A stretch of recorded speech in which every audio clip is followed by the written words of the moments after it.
Hey everyone, and welcome to Founder Stack, the podcast where founders and product leaders meet modern tech strategy.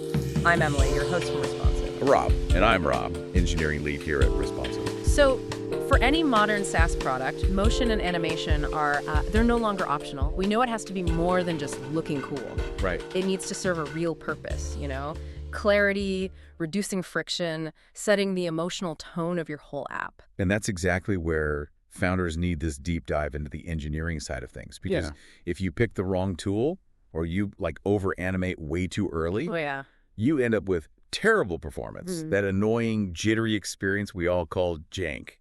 So we're really talking about a strategy that gets you the most return without the developer headaches. That is the core challenge. So which tool do you bet your product's performance on? Let's cut through the noise on the three biggest ones right now. Framer Motion, GSAP, and React Spring. Okay, let's start with Framer Motion. It's quickly become the standard production choice for most React UIs.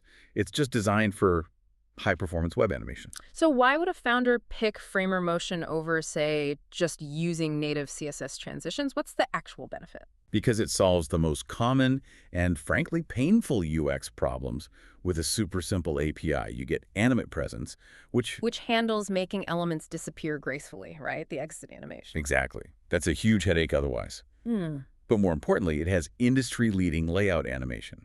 If you change the position or size of a component... Like when a filter panel collapses. That's a perfect example. Framer Motion makes sure that shift is just liquid smooth. That clarity builds instant trust with the user. And it pushes the animation to the GPU for better performance. That makes a ton of sense for layouts and transitions. But what if the main interaction in my app is all about responsive physics-based feedback, say a dashboard where I'm dragging data points? Yeah. If I need that really distinct springy feel for a micro interaction, is Framer Motion still the way to go? So that's where React Spring really shines. It's a totally different philosophy. While Framer Motion is great for those state-to-state transitions, React Spring is all about data-driven UIs using actual Spring physics. What's the strategic difference for the developer who has to build this? It's all about control. React Spring gives you an API object back along with your animation values.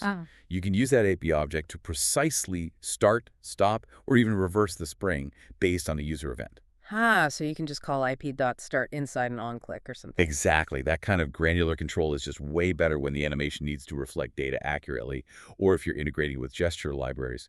It also has easy utilities like user-reduced motion, which is critical for accessibility. Okay, let's pivot to the heavy hitter, GSAP. This one always seems to come with a higher engineering cost. When is that really worth it? GSAP is the professional-grade engine. You use it when you need absolute, total brand control and robustness. It doesn't just animate CSS. It can animate pretty much anything. SVG properties, custom attributes, even values in an array. So it's for that pixel-perfect brand storytelling then? That's it exactly. Its real power comes from its optional plugins, like Scroll Trigger for complex narrative experiences on a landing page, or the Flip plugin for hyper-fast layout changes that can even challenge Framer Motion. So it's complete overkill for, 90% of internal dashboards. Total overkill. Yeah. But it's essential for a show-stopping marketing site or a highly complex data visualization tool where you need maximum artistic and technical freedom. So let's bring this all back to the founder's ROI. How do these technical choices actually translate into money made or saved? Motion is a payment on trust. It pays off when it clarifies the state of the app immediately. If a button gives you that instant responsive feedback with a simple React Spring bounce. Or if a user moves smoothly between pages using Framer Motion's layout animation. Right. All of that reduces cognitive load. And reduced confusion means fewer support tickets, higher completion rates in your onboarding, and just a faster time to value for the user. So the strategy seems pretty clear then. If you're early stage, you focus ruthlessly on clarity and performance. Framer Motion is probably your best bet for speed and simplicity. But at the growth stage, that's when you can invest in that bespoke polish with GSAP's plugins to create experiences your competitors just can't copy. And that brings up a really important question for anyone listening. Have you audited your activation moments? Those empty states or first-time setup flows.